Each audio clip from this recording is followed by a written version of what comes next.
പണ്ടുപണ്ട് നിശബ്ദവും തവിട്ട് നിറത്തിലുമുള്ള ഒരു തോട്ടത്തിൽ കുട്ടൻ എന്നു പേരുള്ള ഒരു ചെറിയ വിത്ത് ജീവിച്ചിരുന്നു. തണുത്ത മണ്ണിനടിയിൽ ഒളിച്ചിരുന്നപ്പോൾ കുട്ടനു വലിയ ഏകാന്തതയും താൻ വളരെ ചെറുതാണെന്ന് തോന്നലുമുണ്ടായിരുന്നു.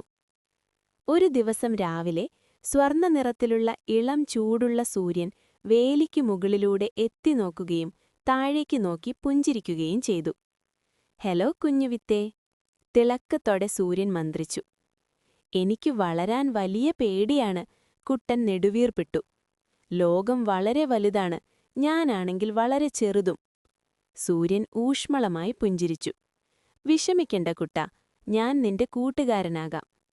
എല്ലാ ദിവസവും കുട്ടന് ഊഷ്മളമായ ഒരു സ്വർണ്ണ ആലിംഗനം നൽകാനായി സൂര്യൻ നേരത്തെ എത്തുമായിരുന്നു.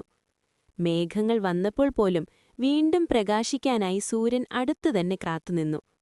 സൂര്യന്റെ സ്നേഹം അനുഭവിച്ചറിഞ്ഞപ്പോൾ കുട്ടന് ധൈര്യവും കരുത്തും തോന്നിത്തുടങ്ങി. ഹലോ പറയാനായി കുട്ടൻ മണ്ണിൽ നിന്ന് ഒരു ചെറിയ പച്ചയില പുറത്തേക്ക് തള്ളിവിട്ടു. നീയത് സാധിച്ചു, സൂര്യൻ സന്തോഷത്തോടെ പറഞ്ഞു. നോക്കൂ, നീ എത്ര മനോഹരമാണ്.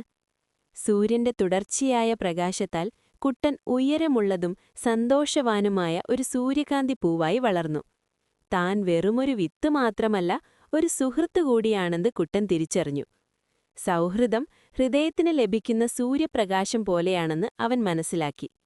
അത് നമ്മെ വളരാൻ സഹായിക്കുന്നു, നമുക്ക് ധൈര്യം നൽകുന്നു, കൂടാതെ ഏകാന്തമായൊരു തോട്ടത്തെ മനോഹരമായ ഒരു വീടാക്കി മാറ്റുകയും ചെയ്യുന്നു.